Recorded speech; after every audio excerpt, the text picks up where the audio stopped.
Meus irmãos, a paz do Senhor Jesus Cristo, aqui quem vos fala mais uma vez é o pastor André Araújo, e eu quero cumprimentar todos os irmãos e irmãs na paz do Senhor e dizer para todos que para nós é um motivo de muita alegria poder estar trazendo mais uma vez mais uma lição da Escola Bíblica Dominical. Espero que todos os irmãos estejam bem nesse processo de quarentena que ainda estamos vivenciando, não apenas aqui em São Paulo, no Brasil, como também a maior parte dos países no mundo, né? Estamos aguardando Jesus, o nosso Senhor, voltar. Em breve, Jesus Cristo, o Filho do Deus vivo, estará retornando como noivo para buscar a sua igreja, a noiva dele, né? E nós temos nesse trimestre aprendido na lição da Escola Bíblica Dominical, pois estamos estudando a carta aos Efésios, que a igreja é a noiva de Cristo. A igreja também, ela é o corpo de Cristo, e Cristo é o cabeça da igreja. Então estamos ansiosos, como diz o escritor no livro do Apocalipse, o apóstolo João, Maranata, ora vem Senhor Jesus. É a nossa viva esperança. Meus irmãos, para nós é motivo de alegria poder ministrar-lhes a palavra do Senhor e poder trazer uma porção mais na lição de número 4, que é a lição que hoje estaremos tratando.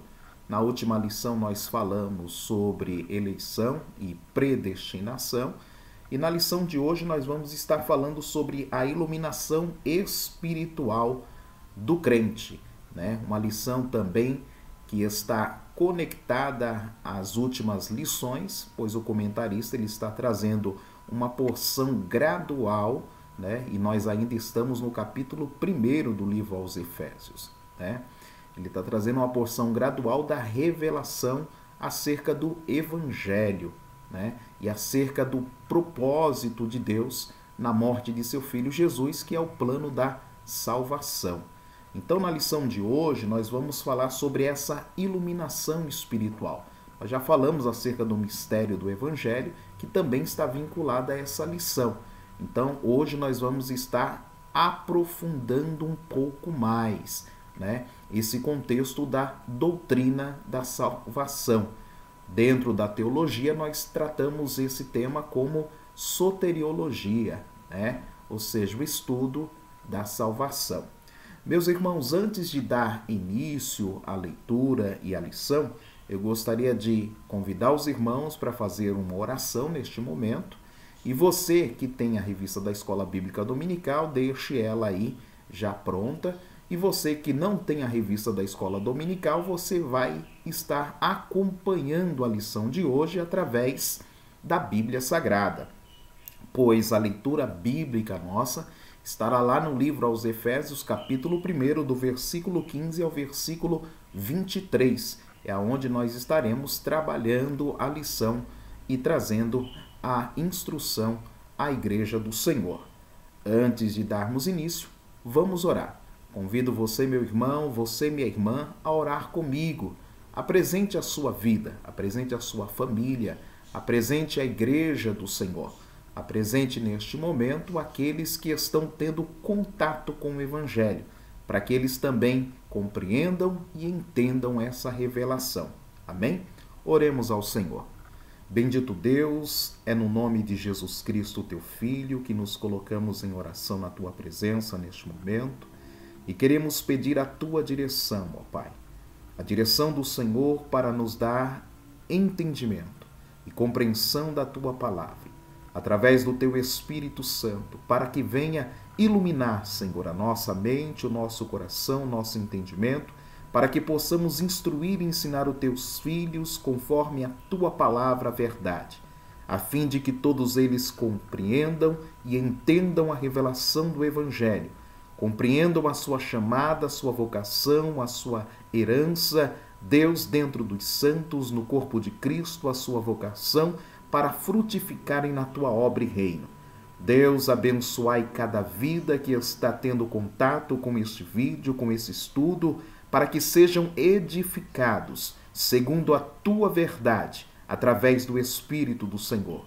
Deus, abençoai os nossos irmãos, irmãs, o teu povo na face da terra. Abençoai a cada alma, a cada vida que está tendo contato com o Evangelho. Iluminai-lhes, ó Deus, o entendimento, dando a eles a compreensão da verdade, para que conheçam o Senhor e prossigam em conhecer a Ti. Deus, eu peço a Tua presença e a Tua direção na ministração desta aula, para que a Igreja do Senhor seja edificada e o Teu nome glorificado. A Ti, Senhor, pertence a honra, a glória e o louvor, e que assim seja hoje e sempre. Amém. E graças a Deus. Meus irmãos, vamos lá. Lição de número 4. A iluminação espiritual do crente. O texto áureo, ele sugere o seguinte versículo, capítulo 1, versículo 17. Para que o Deus de nosso Senhor Jesus Cristo, o Pai da glória, vos dê em seu conhecimento o espírito de sabedoria e revelação. Paulo está orando aqui. Verdade prática diz assim: a vocação do crente inclui a herança de preciosas riquezas conferidas aos eleitos pela grandeza do poder de Deus. A palavra riqueza aqui, ela não está se referindo a riquezas de cunho material. Não é coisas materiais, coisas palpáveis no sentido concreto, abstrato da coisa. Não. Aqui nós estamos falando de riquezas de ordem espiritual e eterna, que são palpáveis dentro do mundo espiritual e será concreta dentro da eternidade, tá certo? A leitura bíblica em classe, para você que está sem a revista, está no livro aos Efésios, capítulo 1, versículo de número 15. Abra a Bíblia comigo aí e acompanhe a leitura. Diz assim a palavra do Senhor. Versículo 15. Pelo que ouvindo eu também a fé que há entre vós no Senhor Jesus e o vosso amor para com todos os santos, não cesso de dar graças a Deus por vós, lembrando-me de vós nas minhas orações. Paulo está dizendo que ele está dando graças ao Senhor pela fé que a igreja em Éfeso, através dos irmãos e irmãs que ali estavam dando esse retorno para ele. Então ele, em oração, estava agradecendo a Deus. E dentro desse contexto de oração, olha o que ele vai pedir em intercessão.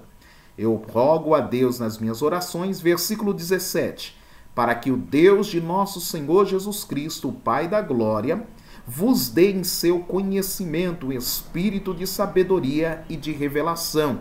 Oração de Paulo. Tendo iluminado os olhos do vosso entendimento, para que saibais qual seja a esperança da sua vocação, e quais as riquezas da glória da sua herança nos santos, e qual a sobre-excelente grandeza do seu poder sobre nós, os que cremos segundo a operação da força do seu poder, que manifestou em Cristo ressuscitando dos mortos e pondo à sua direita nos céus, acima de todo principado e poder, e potestade, e domínio, e de todo nome que se nomeia não só neste século, mas também no vindouro. Versículo 22. E sujeitou todas as coisas a seus pés, e sobre todas as coisas o constituiu como cabeça da igreja. Versículo 23, para finalizar, que é o seu corpo, a igreja, a plenitude daquele que cumpre tudo em todos. Como objetivo geral da lição de hoje, a lição de número 4, nós temos o seguinte ponto.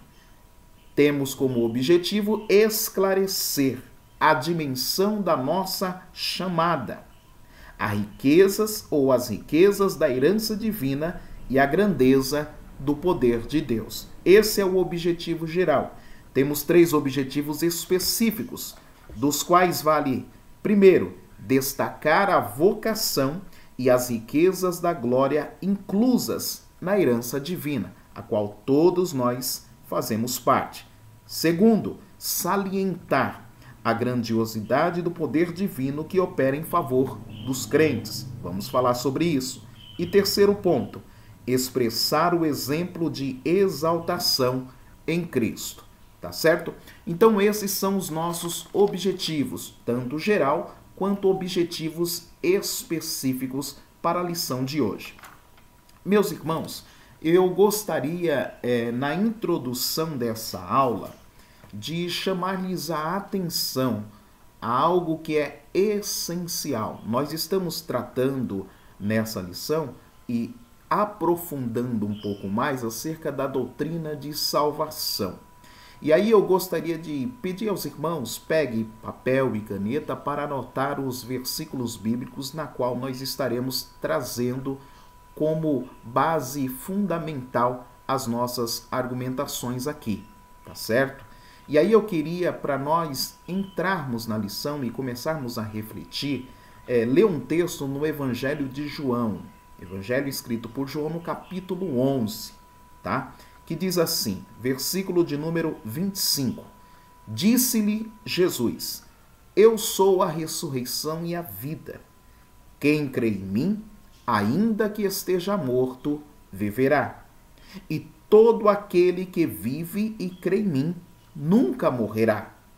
Crês tu isso? Eu trago essa leitura do Evangelho de João, capítulo 11, versículo 25 e 26, para questionar você, meu irmão, você, minha irmã, você que está assistindo este vídeo, que ainda não é crente ou ainda não tomou a sua decisão em servir ou não ao Senhor. E a minha pergunta é o seguinte, você acredita na ressurreição? Você sabe o que é ressurreição? Você acredita mesmo que Jesus, ele ressuscitou? Outra pergunta, você acredita mesmo que Jesus um dia veio a essa terra, nasceu aqui entre os homens? Você acredita? Você consegue responder essas perguntas? Primeiro, Jesus nasceu entre os homens, viveu entre os homens. Jesus morreu, Jesus ressuscitou. Você consegue responder essas perguntas com convicção, com certeza? Por que eu estou fazendo esses questionamentos ou essas perguntas iniciais?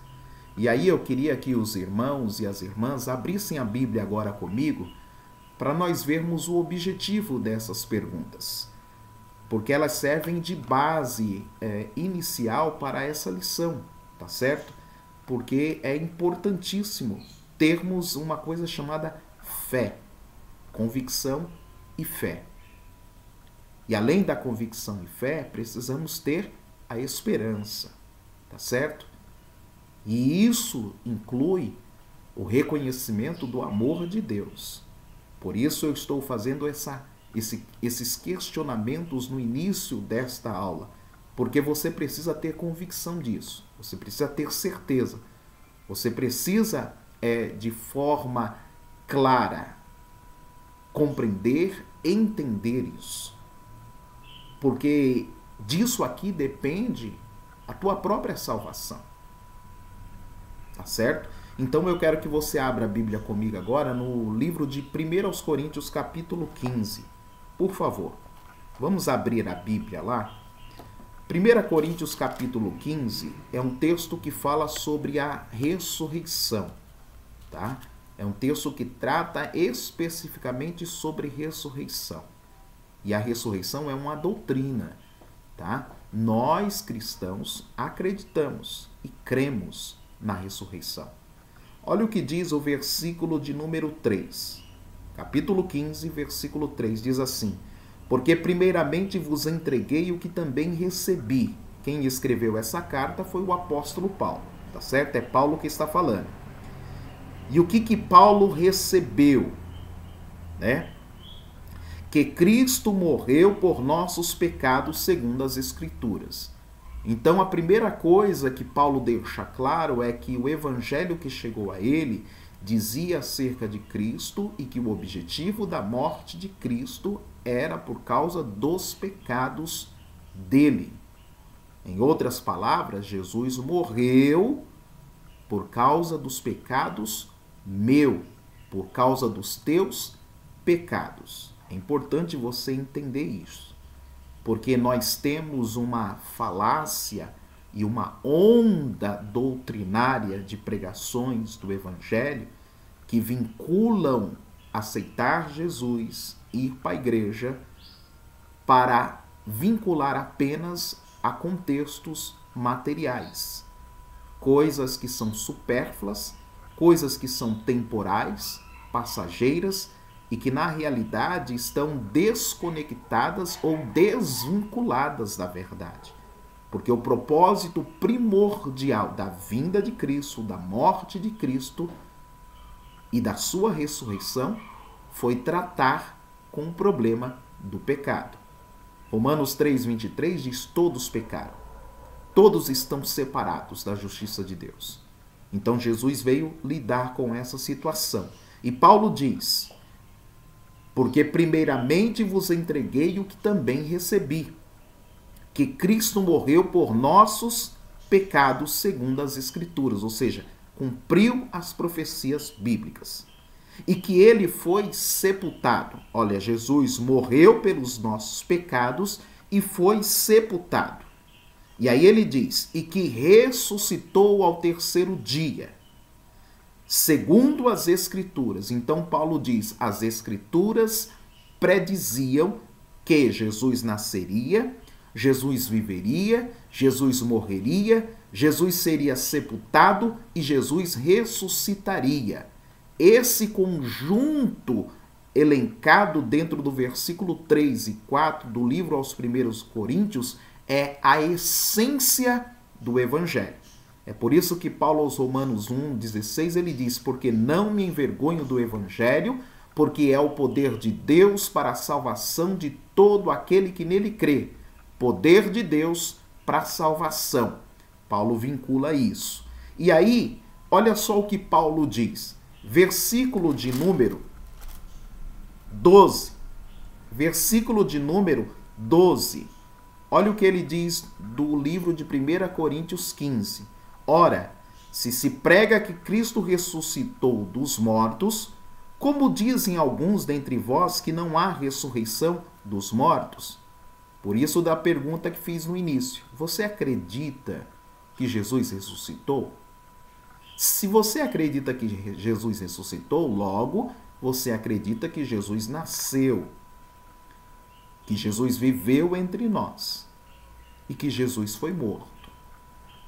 Então, o Evangelho, na sua totalidade, ele está sendo clarificado e trazido ao seu coração de uma forma compreensível, de que todo o contexto histórico de nascimento, de crescimento, de vida, de morte e ressurreição, ele é algo real, algo que aconteceu.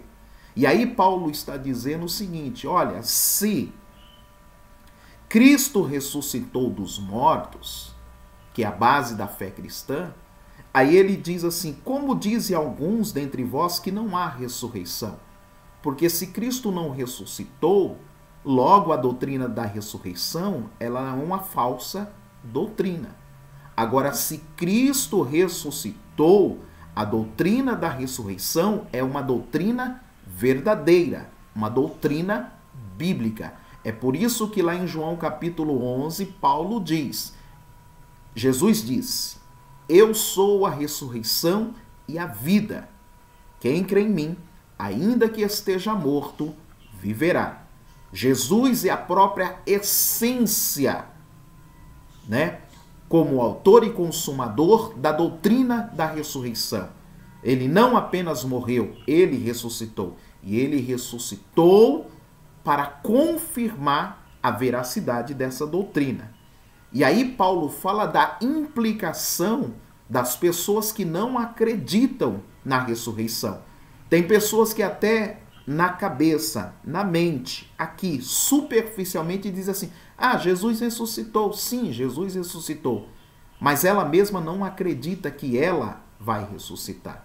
E isso é um problema. Porque se você não acredita na doutrina da ressurreição, você está dizendo de forma subjetiva dentro do seu interior que você não acredita que Jesus também ressuscitou. E aí é um problema sério, um problema grave. Então vamos voltar aqui. Cristo ressuscitou? Ressuscitou. Se Jesus ressuscitou, eu também vou ressuscitar. Olha o que diz o versículo 13. E se não há ressurreição dos mortos, Cristo não ressuscitou. Isso é um problema, porque se alguém não acredita na doutrina da ressurreição, ele também não acredita que Jesus ressuscitou. Então essa pessoa, ela não é uma pessoa salva ainda. Versículo 14. E se Cristo não ressuscitou, a nossa pregação ela é vã e a nossa fé é vã. Então perceba que se eu não acreditar na doutrina da ressurreição, que Cristo ressuscitou, não tenho o que falar sobre fé e não há do que se falar em pregação. Ou seja, tudo o que nós vivenciamos concernente às doutrinas bíblicas é vã. Não tem valor algum. Não existe nada verdadeiro dentro dela. É apenas história. Mas eu acredito na ressurreição. E também acredito que você creia na ressurreição. Por isso que você é crente, por isso que você desceu as águas, por isso que você se batizou, por isso que você participa da ceia, porque você acredita. Então, meu irmão, minha irmã, continue crendo na doutrina da ressurreição. Versículo 16. Porque se os mortos não ressuscitam, Cristo também não ressuscitou. A implicação. Uma pessoa que não acredita na doutrina da ressurreição, ela está dizendo, em outras palavras, que Jesus também não ressuscitou. Isso é um problema. E aí o versículo 17, Paulo diz, e a gente finaliza a introdução aqui. Se Cristo não ressuscitou, é vã a vossa fé e ainda permaneceis nos vossos pecados. Ou seja, se Jesus não ressuscitou, a nossa fé é vã e permanecemos nos nossos pecados. Se permanecemos nos nossos pecados, não há que se falar em salvação, meus irmãos. Olha a implicação, o problema que há aqui quando uma pessoa não acredita na ressurreição. E agora, para os irmãos compreenderem o alto valor dessa doutrina, saiu recentemente uma pesquisa em que mais de 50% dos pastores norte-americanos não acreditam mais na ressurreição ou não acreditam na ressurreição de Cristo. Isso é um problema. As pessoas vão à igreja hoje e frequentam as congregações e ouvem as pregações, mas elas gostam de ouvir a palavra, porque se oferecem a elas não perdão de pecados, mas se oferecem muitas outras coisas que estão voltadas simplesmente ao contexto dessa vida. E aqui há um grande problema, porque se esperarmos Cristo somente nessa vida, ele diz, Paulo, no livro de 1 Coríntios 15, somos os mais miseráveis de todos os homens. Então, eu chamo a atenção dos irmãos e das irmãs com base na lição de hoje, que fala sobre a iluminação espiritual do crente, para que você entenda e compreenda. Primeiro, olha lá no tópico 1, a esperança da vocação e as riquezas da glória. Paulo está orando e ao orar ele vai pedir a Deus, como diz o versículo de número 17. Oro para que o nosso Deus, o nosso Senhor, o Pai da glória, vos dê em seu conhecimento espírito de sabedoria e revelação. Ilumine os olhos do vosso entendimento para que vocês saibam qual seja a esperança da sua vocação, as riquezas da sua glória e herança nos santos. Ele está orando para que aqueles irmãos na igreja de Éfeso compreendam, primeiro, qual é a esperança da vocação deles. E segundo, quais são as riquezas da sua glória e herança deles em Cristo Jesus. E aí eu quero introduzir o tópico 1 da lição fazendo esse questionamento aos irmãos, né? Qual é a sua esperança hoje como servo de Deus, você como serva de Deus? Qual é a sua esperança? A sua esperança ela está vinculada apenas num contexto de sobrevida material? Ou a sua esperança ela está vinculada a um contexto de cunho espiritual, em que você está a serviço de Cristo, em que você está servindo a Cristo nessa vida? E aí perceba, meus irmãos, que quando a gente entra dentro desse contexto, qual seja a esperança da sua vocação, nós esperamos como ministros do Evangelho que cada irmão, que cada irmã compreenda que é membro do corpo de Cristo, que a igreja ela não se resume tão somente à congregação local, que a igreja ela não se limita tão somente a uma placa de ministério, que a igreja ela é o corpo de Cristo e que você é membro desse corpo. Como membro desse corpo, você precisa frutificar, você precisa produzir e você precisa exercer a sua chamada e a sua vocação. Porque normalmente nós entendemos apenas que as pessoas que são chamadas na igreja são os pastores, são os presbíteros, os evangelistas, os diáconos, os cooperadores, o porteiro, é o líder do departamento, é a regente. Eles foram chamados, é eles que estão ali. Não é somente isso. Todos estão ocupando um cargo. Mas a vocação, ela transcende um cargo de uma pessoa dentro do contexto do corpo de Cristo, a igreja. E é isso que eu quero que você compreenda nesse tópico de número 1. É por isso que Paulo ele inicia com ação de graças. Então ele diz assim, ação de graça e intercessão. O apóstolo se alegrou em dar graças a Deus pela vida dos eleitos. Lembra de que nós fomos eleitos, que nós fomos escolhidos?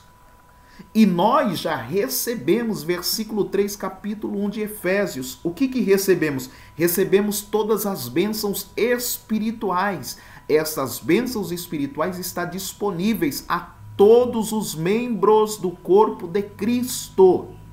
Irmãos e irmãs, na presença de Jesus não há macho nem fêmea. Nesse sentido, ele não faz acepção, ele não faz distinção. O Espírito Santo de Deus foi derramado sobre o homem e sobre a mulher de forma, vamos dizer assim, sem medida. Entenda aí essas coisas.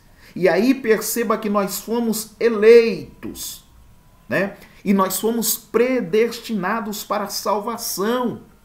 Recebemos a filiação, agora somos filhos de Deus por adoção. E também recebemos o dom do Espírito Santo, o penhor da herança. Isso é maravilhoso, porque Deus fez isso em nós, através de Cristo, do seu sacrifício.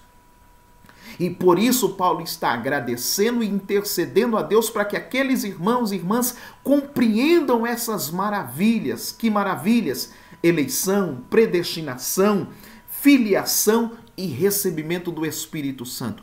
Tudo isso está sobre a tua vida e está sobre a minha vida. Glória a Deus por isso. E o segundo ponto, a esperança da vocação. E aí compreenda isso como esperança da vocação, porque a esperança que se vê não é esperança. Ou seja, todos nós fomos chamados por Deus para desempenhar uma função no corpo de Cristo. E aí eu faço uma pergunta muito simplória. E meu irmão, minha irmã, você é membro do corpo de Cristo. Qual parte do corpo você está ligado? Você está ligado à mão, o braço, o pé? as pernas. Qual parte do corpo você está ligado como membro? É importante você entender isso e compreender essas coisas. Porque você não pode ser menino inconstante levado por vento de doutrina. Você tem que crescer em graça, em sabedoria e em conhecimento. Perceba, Jesus é o cabeça da igreja e a cabeça desse corpo é adulta. Logo, todo membro do corpo de Cristo precisa amadurecer, crescer espiritualmente, até chegar à estatura perfeita de varão. Em outras palavras, precisa também ser adulto. E não há como crescer espiritualmente, entender a vocação, servir a Deus conforme a sua palavra, sem conhecimento bíblico, sem crescimento, sem entendimento das Escrituras. E é por isso que Paulo está orando para que Deus dê àqueles irmãos o espírito de sabedoria e o espírito de revelação, para que eles entendam qual seja a esperança da vocação dele.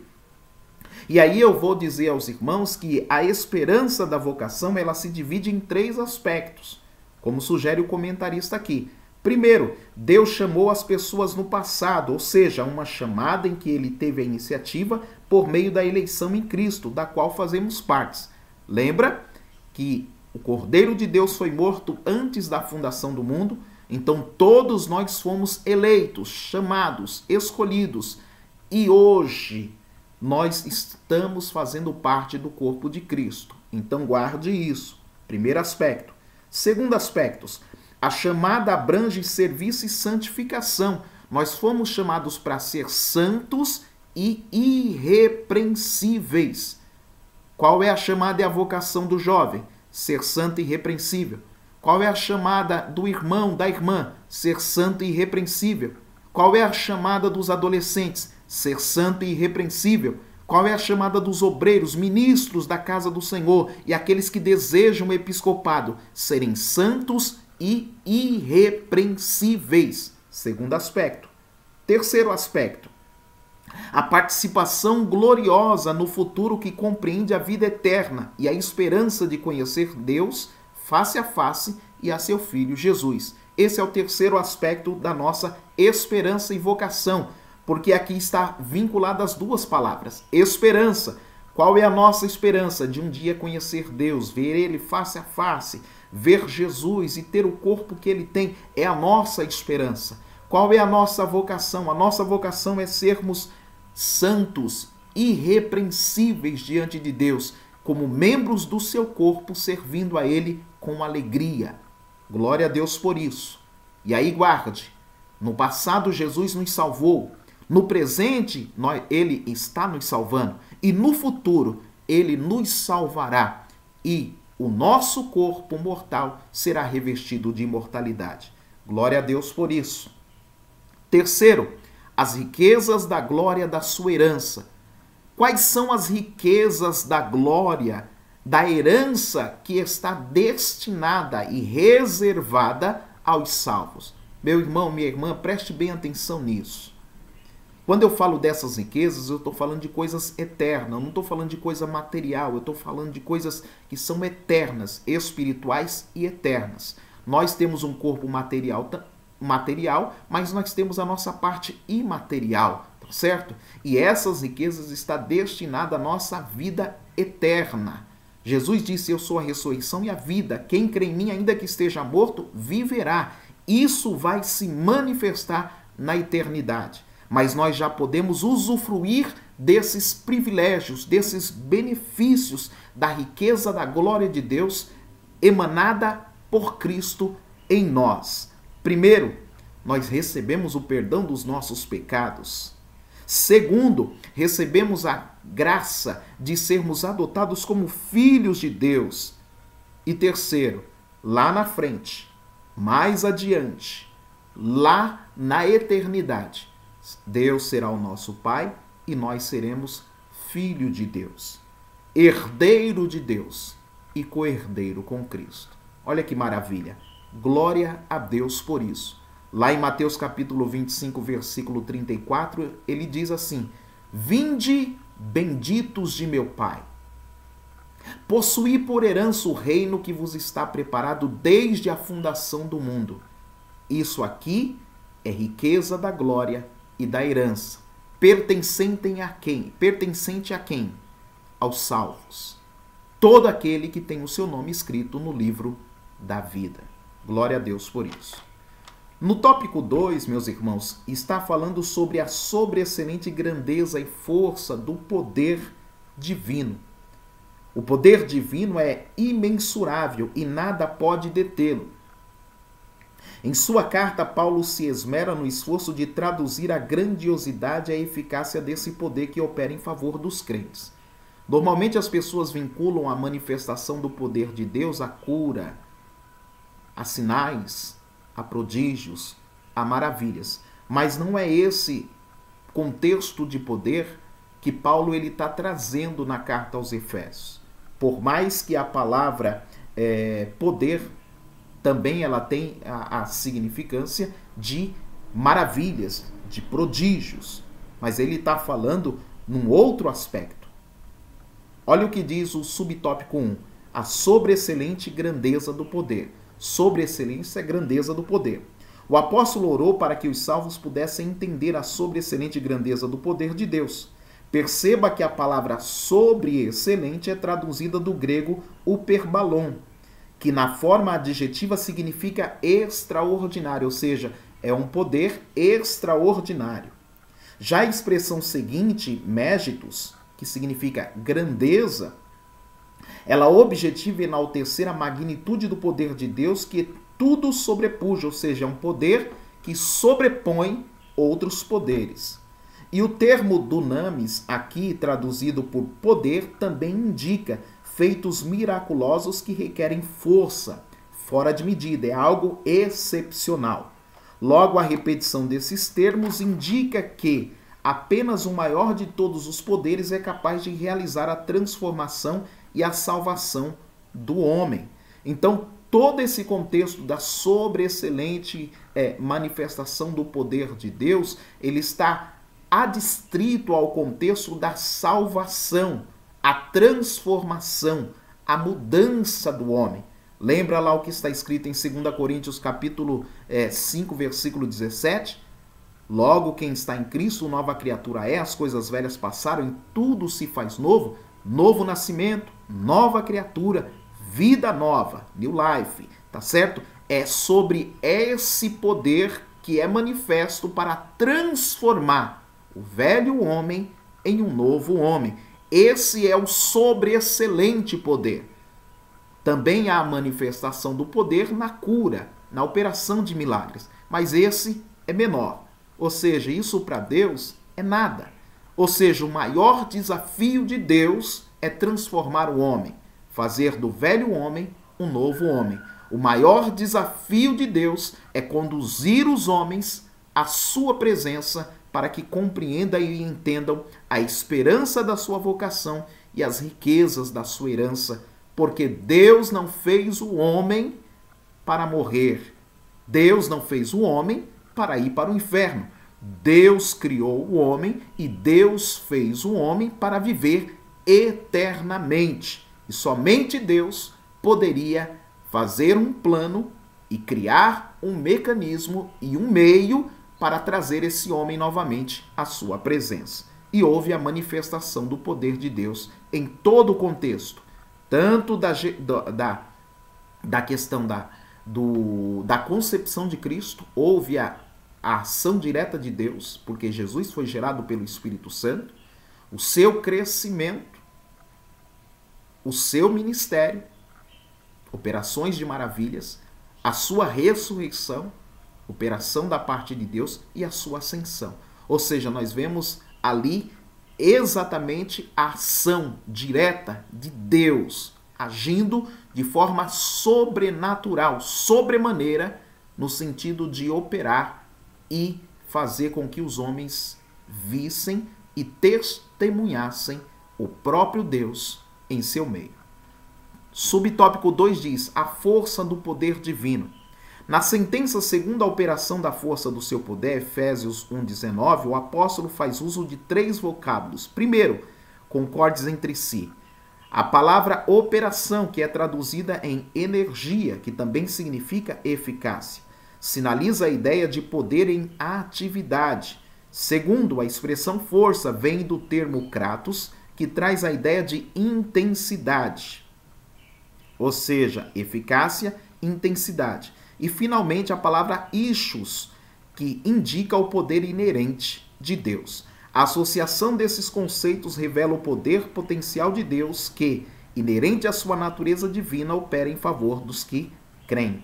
Para aprofundar um pouco mais essa descrição, Paulo apresenta 3 exemplos irrefutáveis da força desse poder.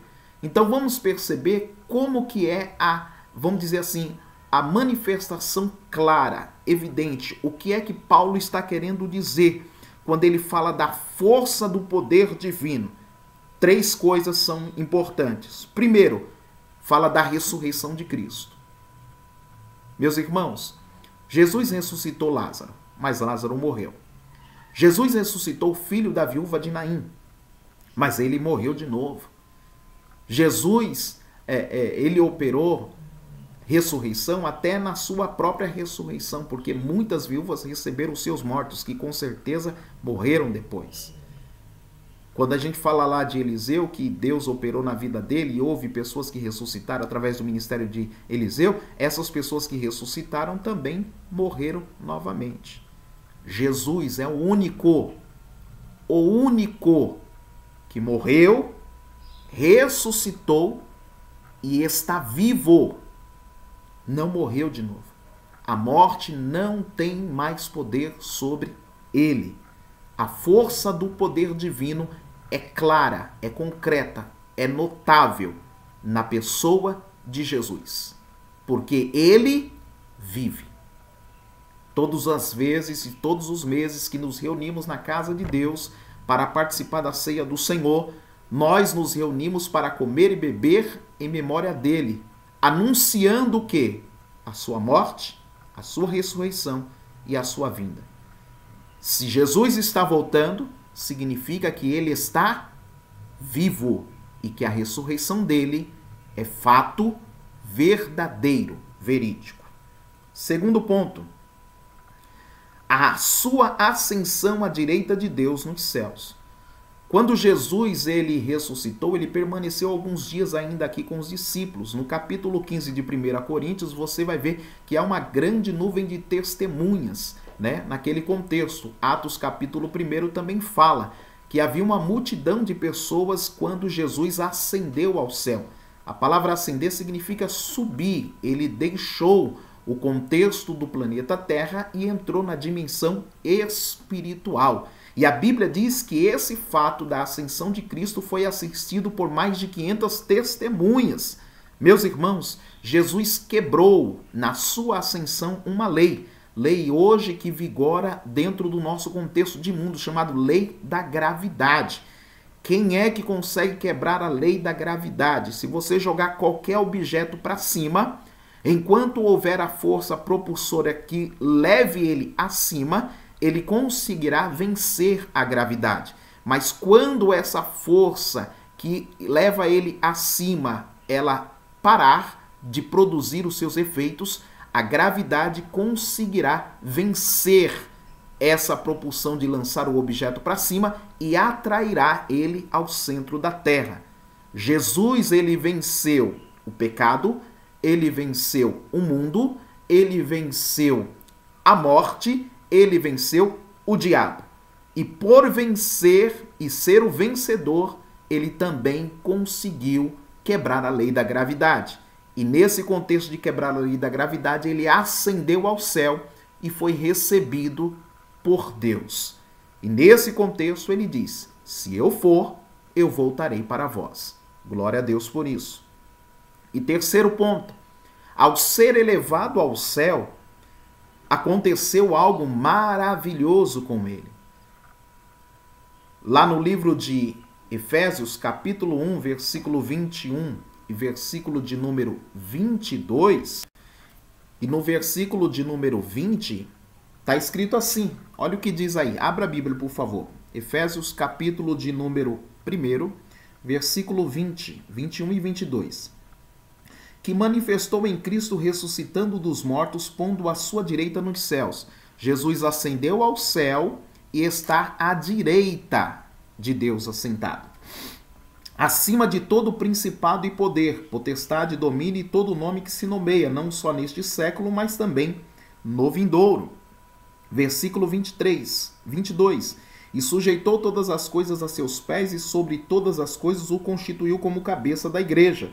E o 23, que é o seu corpo, a plenitude daquele que cumpre tudo em todos. Então perceba, meus irmãos, que após a ressurreição de Cristo, ele permaneceu ainda um período junto com os seus discípulos, com os homens na terra. Após esse período, ele ascendeu ao céu. E ascendendo ao céu, ele sentou à direita de Deus.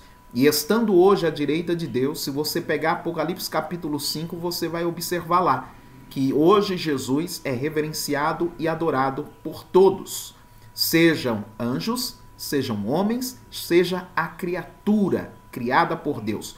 Toda a criação louva, exalta e glorifica a Jesus, porque ele é Deus, o Cordeiro de Deus que tirou o pecado do mundo. E o nome de Jesus é o nome acima de todo o nome. Filipenses capítulo 2, versículo 5 ao 11, está escrito lá, que ao versículo 11 especificamente diz que diante do nome de Jesus se dobrará todo o joelho e confessará que ele é o Senhor. Glória a Deus por isso. Indo para o tópico de número 3, Cristo, o nosso exemplo de exaltação. Meus irmãos, uma maravilha essa parte da lição. Por quê? Porque nesse ponto nós veremos 3 aspectos da exaltação de Cristo, que atestam a grandiosidade do poder de Deus disponível aos crentes. Glória a Deus por isso. Primeiro ponto, Cristo foi feito as primícias dos que dormem. Paulo enfatiza que o poder de Deus se manifestou em Cristo ressuscitando-os dos mortos. O poder de Deus se manifestou em Cristo quando ele ressuscitou dos mortos. Efésios 1, versículo 20. De fato, o Novo Testamento descreve a ressurreição de Cristo como obra do poder de Deus Pai. Ao ressurgir dentre os mortos, Cristo foi feito as primícias dos que dormem. 1 Coríntios capítulo 15, versículo 20 ao 22, olha que Paulo diz: a ressurreição é um fato real, é um fato verídico. E Deus prova aos homens que a ressurreição é verídica, porque o seu Filho ressuscitou. E Deus prova que, através da morte de Cristo, ele venceu a morte. E se Jesus ressuscitou porque ele venceu a morte, logo a morte ela é vencida. E ao vencer a morte, também aqueles que acreditam em Cristo e que se apoderam da justiça de Deus pelas obras de Cristo, através da salvação pela graça, essas pessoas também poderão vencer a morte. É por isso que eu li lá no livro do Evangelho de João, e eu gostaria de reler esse texto, no capítulo de número 11. Abra aí comigo a Bíblia, por favor. Olha lá. João capítulo 11, versículo 25 e 26. Olha o que diz o texto. Disse-lhe Jesus: eu sou a ressurreição e a vida. Quem crê em mim, ainda que esteja morto, viverá. Todos os homens morrerão, pois o salário do pecado é a morte. E essa morte, eu estou falando da morte física. O pó, esse pó aqui, volta para o pó. Esse corpo material, ele vai ser desfeito. E Deus tem preparado para todo aquele que crê um corpo imaterial, um corpo espiritual. Esse corpo aqui, ele vai ser transformado. Esse corpo aqui, corruptível, será revestido de incorruptibilidade. Esse corpo mortal vai ser revestido de imortalidade. Paulo falou sobre isso. Jesus disse: eu sou a ressurreição e a vida. Quem crê em mim, ainda que esteja morto, viverá. Todo aquele que vive e crê em mim nunca morrerá. É por isso que ele está falando: todo aquele que vive e crê em mim nunca morrerá. Nunca morrerá. Por quê? Porque a morte, ele, Jesus, venceu. E como ele venceu? Ele venceu porque ele não pecou. Olha o que diz 1 Coríntios, capítulo de número 15. Abra lá comigo, por favor, a sua Bíblia e veja o que o texto diz. É um cântico de vitória, capítulo de número 15. Nos últimos versículos, versículo de número 55, 54.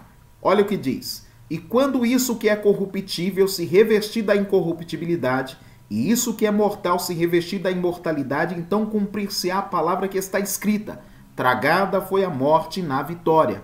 Glória a Deus, na ressurreição, no arrebatamento, a morte será tragada pela vitória. Onde está, ó morte, o teu aguilhão? Onde está o inferno, a tua vitória? O aguilhão da morte é o pecado. A força do pecado é a lei. Jesus cumpriu a lei e Jesus venceu o pecado. Graças a Deus que nos dá a vitória por nosso Senhor e Salvador Jesus Cristo. É por isso que nós podemos nos alegrar. É por isso que Jesus disse assim: aquele que crê em mim, que vive e crê em mim, nunca morrerá. Pois eu sou a ressurreição e a vida. E ainda que esteja morto, fisicamente viverá. Glória a Deus por esta verdade bíblica. Meus irmãos, Cristo foi feito as primícias do que dorme. Ele morreu e ressuscitou. Isso é segurança para nós. Vamos morrer um dia. Não sabemos de que forma. Não sabemos quando nós iremos dormir no Senhor. Mas uma coisa é certa. A todos que dormirem, um dia ressuscitarão. E aqueles que estiverem vivos serão transformados pelo arrebatamento. Glória a Deus por essa verdade. Desse modo, todos os crentes vencerão a morte e se erguerão gloriosamente de seus sepulcros para reinarem com Cristo eternamente. Acredita nisso? Eu acredito. Glória a Deus. Segundo ponto, Cristo foi elevado à direita de Deus. O grau de exaltação para uma posição de honra. Jesus hoje está numa posição de honra, de autoridade. Isso indica o completo triunfo de Cristo sobre o pecado e as forças do mal. Esse triunfo também está assegurado aos salvos. Irmãos, se Jesus morreu e ressuscitou, nós também um dia morreremos e ressuscitaremos. Se Jesus hoje está numa posição de honra, como Filho de Deus unigênito, primogênito dentre os mortos, nós, como filhos de Deus por adoção, também receberemos com ele herança. Se ele foi honrado, nós também seremos honrados no céu. Isso é esperança nossa. E não apenas no céu, mas nós seremos também galardoados e teremos a oportunidade e o privilégio de reinar com Cristo aqui durante 1000 anos no período do milênio. Glória a Deus por essa verdade. E o item 3. Cristo foi exaltado sobremaneira. E aí eu gostaria de ler um texto com os irmãos, com as irmãs, para a gente finalizar, pois o resultado desse triunfo traz duplo benefício para nós, a igreja.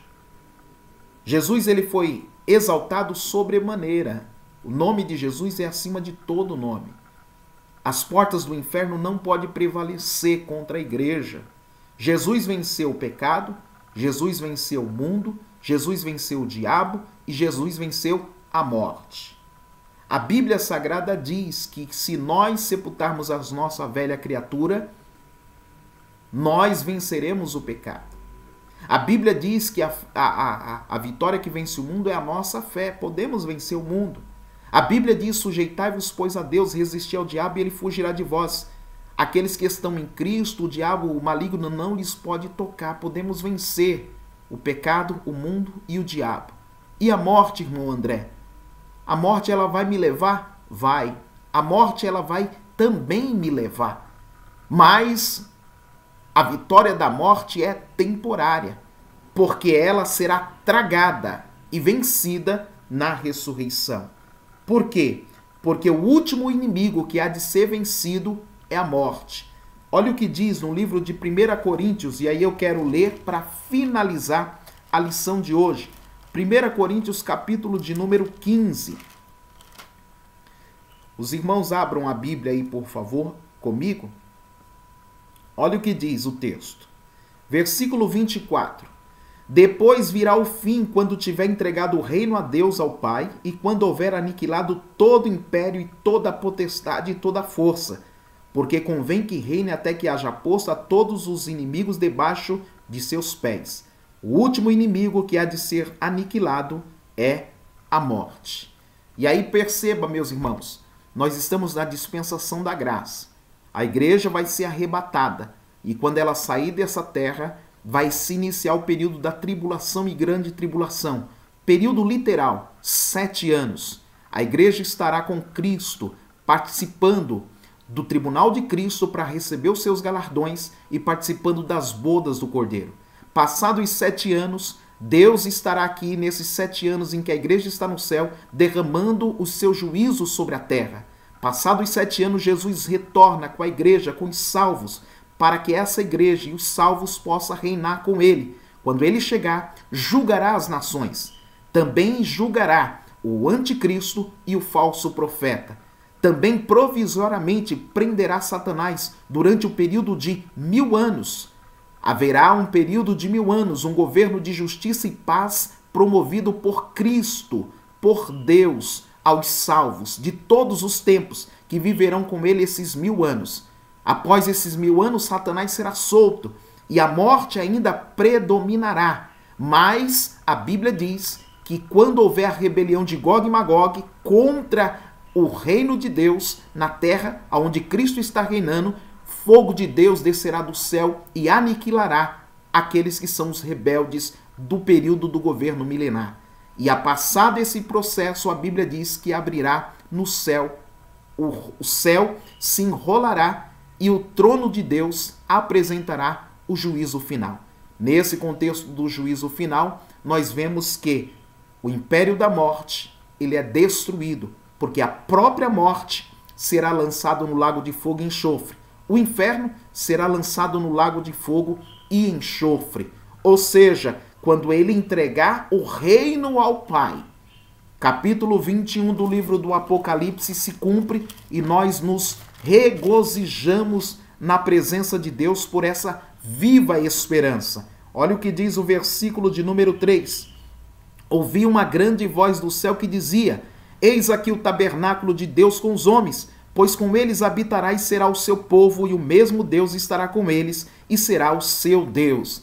Deus limpará de seus olhos toda lágrima, não haverá mais morte, nem pranto, nem clamor, nem dor, porque as primeiras coisas são passadas. E o que estava sentado sobre o trono me disse: Eu faço nova todas as coisas. E disse-me: Escreve, porque essas palavras são verdadeiras e fiéis. E disse-me mais: Está cumprido. Sou o alfa, o ômega, o princípio e o fim, e a quem tiver sede, de graça lhe darei da fonte da água da vida. E encerro aqui: quem vencer dará todas as coisas. Eu serei o seu Deus, e ele será o meu filho. Glória a Deus, para a glória do Senhor. Seja louvado o nome do nosso Deus por essas revelações, por essa palavra, por essa doutrina gloriosa da escatologia bíblica que alimenta a nossa alma e alimenta a nossa viva esperança. Maranata, ora vem, Senhor Jesus. Cristo foi exaltado sobremaneira e está à destra de Deus.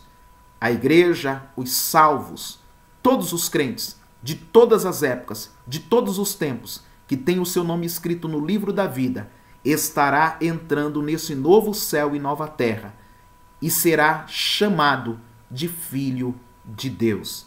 Terá direito de comer da árvore da vida e viver para sempre com o Senhor, num corpo não mais corruptível, num corpo não mais sujeito a dor, sofrimento, morte, não. Um corpo transformado, porque acreditamos na doutrina da ressurreição. Então, para finalizar a lição de hoje, qual é a iluminação espiritual do crente que Paulo esperava e que eu espero como servo do Senhor, que os irmãos e as irmãs adquiram essa graça de conhecimento? Meus irmãos, A nossa fé não está pautada nas coisas materiais, mas nas coisas espirituais em Cristo. Vale a pena servir ao Senhor. Vale a pena ser crente. Por isso, ame a Jesus. Ame o Espírito Santo. Ame a palavra.